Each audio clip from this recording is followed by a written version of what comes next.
بسم اللہ الرحمن الرحیم۔ السلام علیکم ناظرین، آپ یوٹیوب چینل دیکھ رہے ہیں، میں صداقت زمان ہوں۔ ناظرین، آج عمران خان نے پشاور میں کور کمیٹی اجلاس کے بعد ایک تفصیلی پریس کانفرنس کی ہے اور انہوں نے لانگ مارچ کی کال بھی دی ہے 25 مئی کو۔ دوسری طرف مولانا فضل الرحمان صاحب نے بھی آج پریس کانفرنس کی ہے اور انہوں نے کچھ گزارشات رکھ کے ہیں حکومت کے سامنے، مقتدر حلقوں کے سامنے، اور یہ جو گزارشات ہیں یہ بہت زیادہ امپورٹنٹ ہے اس وقت پاکستان کے لیے، اور میں اس لیے امپورٹنٹ سمجھتا ہوں کہ اگر ان گزارشات پر عمل کیا گیا تو پاکستان خانہ جنگی سے اور سول وار سے بچ سکتا ہے، اس پر بھی بات کریں گے۔ لیکن رانا ثناء اللہ صاحب نے آج ایک صحافی کے سوال کے جواب میں کہا کہ مسلم لیگ نون عدم اعتماد کے حامی نہیں تھے، ہم کبھی بھی ان ہاؤس چینج کے حامی نہیں تھے، ہم نے ہمیشہ مخالفت کی ہے اور ہم الیکشن کی جو 2023 تک کے ہم نے انتظار کرنا تھا،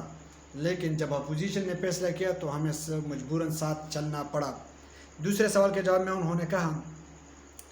کہ ہم الیکشن کرنا چاہتے تھے، ہم عدم اعتماد جس دن بھی ہم نے اسمبلی میں عدم اعتماد کامیاب کروائی اسی دن ہم نے اسمبلی کو ڈیزالو کر کے الیکشن کی طرف جانا تھا، لیکن ہمیں ہمارے اتحادیوں نے اس سیاست میں گھسیٹا۔ اور عمران خان نے پشاور میں کہا ہے کہ اس ملک کے 22 کروڑ عوام کو ٹیشو پیپر کی طرح استعمال کیا گیا ہے اور وہ اپنے موقع پہ کھڑا ہے کہ سازش ہوئی ہے ہمارے خلاف، لیکن آج انہوں نے کہا کہ ہمارے حکومت کے خلاف سازش نہیں ہوئی بلکہ یہ پاکستان کے خلاف سازش ہوئی ہے،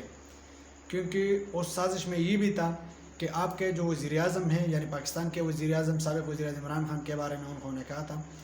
تو یہ کہہ رہے تھے کہ جو آپ کے وزیر اعظم ہیں وہ روس گیا ہوا ہے اور یہ ہمارا حکم نہیں مانتا، اس کو نکالے۔ تو عمران خان نے کہا کہ میں روس کے ساتھ جو تعلق بنانا چاہتا تھا وہ ہمارے مفاد میں تھا، وہ ہمارے نیشنل انٹرسٹ تھا وہاں پہ، کیونکہ وہ روس سے ہمیں 30% کم قیمت پر تیل، گھی اور گندم ملتا تھا، اور اس حکومت نے اس بات چیت کو بھی ختم کر دیا، حالانکہ انڈیا نے اس سے فائدہ اٹھاتے ہوئے رشیا سے اپنے تعلقات مزید بڑھائے اور انہوں نے کل 9 روپے اور 60 پیسے فی لیٹر پیٹرول کو بھی کم کر دیا ہے۔ عمران خان نے مزید کہا کہ کسی صورت اس حکومت کو تسلیم نہیں کروں گا، ہمارا مطالبہ ہے کہ جلدی الیکشن کرایا جائے، یہ پاکستان کی حقیقی آزادی کا جنگ ہے اور میں اس کو سیاست بھی نہیں سمجھتا اب بلکہ میں جہاد سمجھتا ہوں۔ اور ابراہیم لنکن کا ایک کوٹ ہے، "The ballot is stronger than bullet"، تو الیکشن میں جانا چاہیے، جس بھی پارٹی کو مینڈیٹ مل جائے اس کو تسلیم کرنا چاہیے اور جو ہار جائے اس کو بخوشی اس کو ایکسیپٹ کرنا چاہیے، اپنے ہار کو بھی تسلیم کرنا چاہیے۔ اور عمران خان نے مزید کہا کہ فوج کو کہنا چاہتا ہوں کہ صاف شفاف الیکشن کروائے جائے، اگر قوم دوبارہ ان چوروں کو لانا چاہتی ہے بے شک لے آئے، مگر کوئی بیرونی ملک ان کو ہم پر مسلط نہ کرے۔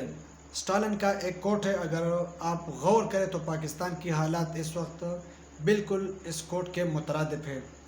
وہ کہتے ہیں کہ "It is enough that the people know that there was election"، لوگوں کو پتہ ہونا چاہیے کہ اس ملک میں الیکشن ہو رہے ہیں۔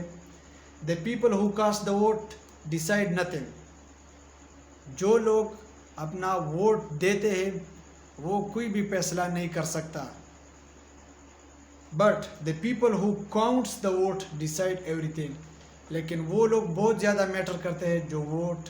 کو گنتے ہیں، جو گنتی میں ہوتے ہیں۔ پاکستان میں ہمیشہ کی جو الیکشنز کو آپ دیکھیں 85 سے اب تک 2018 تک جتنے بھی الیکشنز ہوئے ہیں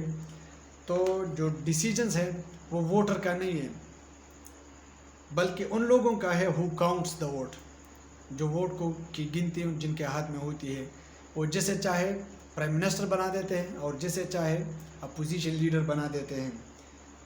مولانا فضل الرحمان صاحب نے آج جو گزارشات پیش کی ہے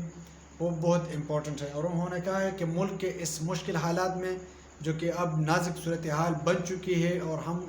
آلموسٹ ڈیفالٹ کی طرف جا چکے ہیں، تو انہوں نے کہا ہے کہ سارے سیاستدانوں کو اور اداروں کو ایک پیج پر مشترکہ اور متفقہ کردار ادا کرنا ہوگا، اگر ہم ایسا نہیں کریں گے تو ملک میں انتشار پیدا ہوگا، خانہ جنگی ہوگی، سول وار ہوگا، اور پھر جو سری لنکا کے حالات تھے وہ ہم سے زیادہ اچھے ہوں گے، کیونکہ پاکستان میں بہت زیادہ پولرائزیشن ہو چکی ہے، جو لوگ ہیں، جو پیپل ہے، ماسز، وہ بڑھ چکی ہے، دڑا بندی ہو چکی ہے۔ تو انہوں نے جو گزارشات پیش کی ہے یہ اس لیے امپورٹنٹ ہے، اور انہوں نے یہ بھی کہا ہے، مقتدر حلقوں کی طرف اشارہ کرتے ہوئے کہا ہے کہ کوئی بھی ادارہ اپنی بالادستی اور اپنی طاقتور ہونے کا احساس نہ دلائے اور نہ جمہوریت کی کمزوری کا احساس دلائے، بلکہ ہر ادارہ اپنا کام آئینی حدود میں رہ کر کرے، اور اس جو انتشار اور خلفشار پیدا ہوا ہے اس ملک میں اس کو ختم کرے، بلکہ سارے سٹیک ہولڈرز کو ایک جگہ پہ بٹھائے اور ایک پوائنٹ پر اکٹھا کرے کہ قوم کے لیے کیا کرنا ہے، اس ملک کے لیے کیا کرنا ہے، اس معیشت کو کیسی سنبھالنی ہے۔ انہوں نے یہ بھی کہا کہ ہر کوئی جانتا ہے کہ کیا ہو رہا ہے اس ملک میں، لیکن سب خاموش ہے۔ ابھی خاموش نہیں ہونا چاہیے، جتنی ہم خاموشی اختیار کریں گے اتنی ہماری ملک زیادہ مشکل میں چلا جائے گا، زیادہ مشکل میں پھنس جائے گا، اور پھر اس قوم کو اس مشکل سے نکالنا ناممکن ہو جائے گا۔ اب تک کے لیے اتنا ہی، اپنا بہت سارا خیال رکھیے گا، اپنے اس چینل کا بھی۔ اللہ حافظ۔